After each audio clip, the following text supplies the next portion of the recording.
အချိန်တစ်ခုတော့စောင့်ကြည့်လိုက်ပါအချိန်တစ်ခုတော့စောင့်ကြည့်လိုက်ပါ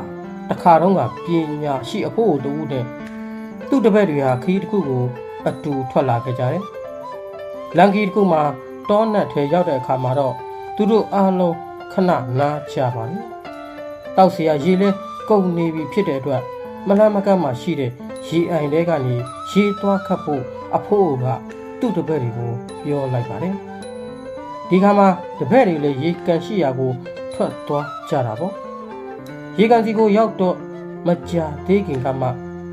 တမင်တရေတွေရေတောက်ဆင်းလာကြတဲ့အတွက်ရေတွေနောက်ပြီးအနေတွေထနေတာတွေ့လိုက်ရတယ်တပည့်တွေလည်းစိတ်ပြက်လက်ပြက်နဲ့အဖိုးစီပြန်လာခဲ့ကြတယ်အဖိုးကလည်းဘာမှမပြောပဲဒီအတိုင်းပဲတိတ်တိတ်ဆိတ်ဆိတ်နေတယ်နောက်တစ်နာရီလောက်ကြာတဲ့အခါတပည့်တွေကိုရေသွားခတ်ခိုင်းပြန်တယ်ဒီတခါတော့ရေကန်ဟာအနေတွေထိုင်ပြီးအပေါ်ကရေတွေကြည်လည်နေတာကိုတွေ့လိုက်ရတယ်ဒီတော့ကဝမ်းသာအားရနဲ့တပည့်တွေအားလုံးရေခတ်ပြီးပြန်လာကြတာပေါ့ဒီတော့အဖိုးကမေးတယ်ရေတွေအားလုံးကြည်လင်သွားအောင်ဘာလုပ်လိုက်ကြတယ်လဲဘာမှမလုပ်ပါဘူးလို့တပည့်တွေအားလုံးကဝိုင်းဖြေကြတယ်အဲ့ဒီခါမှတပည့်တယောက်ကဖြေတယ်အချိန်စောင့်လိုက်ရပါတယ်အဖိုးကပြုံးပြီးပြောတယ်ဟုတ်တယ်ရေကန်တဲ့ကရေတွေအားလုံးကြည်လင်ဖို့ဘာမှမလုပ်ပဲအချိန်တစ်ခုကိုစောင့်ရပါတယ်အဲ့ဒီလိုပဲတစုံတစ်ခုကတင်တို့ကိုဒေါသထွက်အောင်နာကျင်အောင်ပြုလို့တင်တို့စိတ်တွေနောက်ကြည့်နေပြီဆိုရင်တော့ဘာမှမလုပ်ပဲဒီအတိုင်းပဲထားခဲ့လိုက်ပါ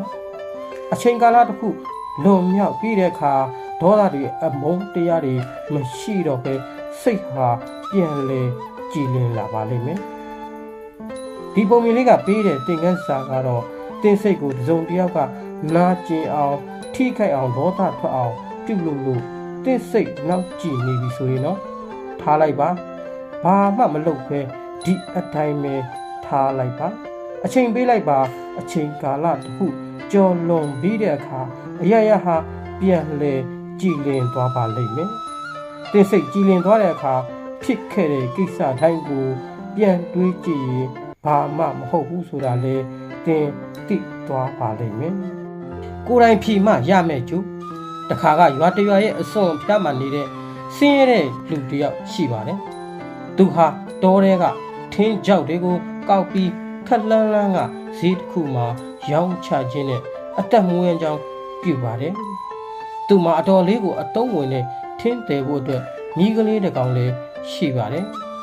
ထင်းကောက်သမားဟာသူကောက်လို့ရသမျှထင်းချောက်တွေကိုအဲ့ဒီမြင်းကလေးပေါ်တင်ဈေးအထိသွားပြီးရောင်းချလိုက်ရှိပါတယ်ဒီလိုနဲ့တနေ့ကျတော့ထင်းချောက်များရဖို့တောနှက်တဲ့အထိသွားကောက်ရာကနေလမ်းပြောက်သွားပါတော့တယ်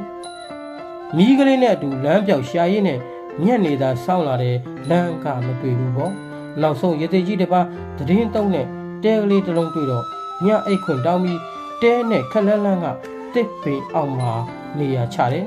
အိတ်ဖို့ပြင်းနေရင်းနဲ့မှသူ့မိကလေးကိုချီဖို့ကျိုးပါမလာခဲ့ဘူးဆိုတာတတိရတော့တယ်ဒါနဲ့ရေသေးကြီးစီကျိုးရှိပါကတညတာငှားရန်ရှောက်ထားတဲ့အခါရေသေးကြီးကရေသေးကြီးစီမှာကျိုးဆိုတာမရှိသလိုဘယ်အရာကိုမဆိုကျိုးနဲ့ခြိတတ်တဲ့အကျင့်မရှိပါဘူးတခါကြီးကြည့်ရတာခါတိုင်းလဲဒီမိကလေးကိုတစ်ပင်မှာကျိုးချီပြီးအိတ်တင်နေတူပါတယ်အမှန်ပါပဲရေသေးကြီးထင်းကောက်သမားကယူသေးစွာပြန်ဖြေတယ်ဒါဆိုလဲခါတိုင်းလိုပဲတစ်ပင်မှာကျိုးချီတဲ့ဟန်ပြပြီးအိတ်လိုက်ပေါ့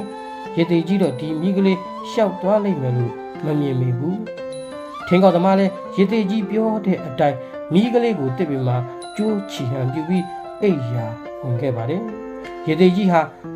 သူ့တကိုးနဲ့မိကလေးမပြေးနိုင်အောင်လှုပ်ပေးထားတယ်လို့တွေးထင်ပြီးထင်းကောက်သမားလေးဟာစိတ်ချလက်ချအိပ်ပျော်သွားတော့တယ်မနဲ့မိုးလင်းနိုးလာလို့ကြည့်လိုက်တော့သူ့မိကလေးကိုမျှကသူထားခဲ့တဲ့အတိုင်းတစ်ပင်အောင်မှတွေ့ရတယ်ထင်းကောက်သမားဟာရေသေးကြီးကိုလှုပ်ဆက်ကလမ်းရှာပြီးခရီးဆက်မယ်ပြင်တဲ့အခါမိကလေးဟာမျှကထားခဲ့တဲ့နေရာကနေမရွေ့တော့ဘူးထင်းကောက်သမားဘယ်လိုကြိုးစားခေါ်မရဘူးဒါနဲ့ထင်းကောက်သမားဟာရေသေးကြီးရှိပြေးသွားပြီး ဖြစ်ချောင်းပုံစံလျှောက်တင်တဲ့အခါရေသိကြီးကအကြောင်းစုံကိုတိတဲ့ပုံစံနဲ့ပြုံးပြီးပြောလိုက်ပါတယ်တခါကြီးတစ်ပင်ကကျိုးကိုမဖြေဘူးလားမဖြေဘဲနဲ့တော့ဘယ်သွားလို့ရပ်ပါမလဲတခါကြီးရဲ့ထင်းကောက်သမားကပြန်ဖြေတယ်တပည့်တော်မှကျိုးတကယ်ချီတာမှမဟုတ်တာရေသိကြီးရဲ့အော်ဖြစ်ရလေတခါကြီးမိကလေးကသူ့ကိုကျိုးနဲ့တကယ်ချီထားတယ်လို့ပဲထင်နေတာလေညကအတိုင်းပဲတစ်ပင်ကကျိုးကိုဖြေတဲ့ပုံလုပ်ပြီးခေါ်လိုက်ရင်လိုက်လာမှာပါထင်းကောက်သမားလည်းရေသိကြီးပြောတဲ့အတိုင်းကျိုးဖြီဟန်ပြုတ်လို့လိုက်ရမိကလေးမှရွေ့လျားလာပြီးသူ့ဆွဲတဲ့နောက်ကိုလိုက်ပါကအတူခရီးဆက်ခဲ့ကြပါတော့တယ်မိတ်ဆွေတို့ဒီနေရာမှာတင်နာကတကယ်တော့ဘယ်သူခမှဘယ်ကျိုးတွေနဲ့မှချီမထားပါဘူးကိုယ်တိုင်ကြည်ကြည်နက်နက်ချီထားတဲ့ကျိုးမဟုတ်တဲ့ကျိုးတွေပဲရှိပါတယ်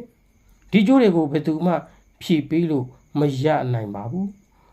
ကိုယ်တိုင်ဖြီမှပဲရပါလိမ့်မယ်ဒီပုံမြင်လေးကနေအတွေ့တစ်ခုရလိမ့်မယ်လို့မျှော်လင့်ပါတယ်မိတ်ဆွေတို့တွေလည်းအကျိုးတစုံတရာရရှိလိမ့်မယ်လို့ယုံကြည်ပါတယ်နောက်ထပ်လည်းဒီထက်ကောင်းတဲ့ဘုရားရပေါ်လေးတွေကိုမျှဝေပေးဦးမှာမို့စောင့်ရနားဆင်ပြီးဖို့ဖိတ်ခေါ်ပြန်ခင်ဗျာလူရင်းရေးသားသူကိုလည်းအထူးပင်ကျေးဇူးတင်ပါတယ်ခင်ဗျာ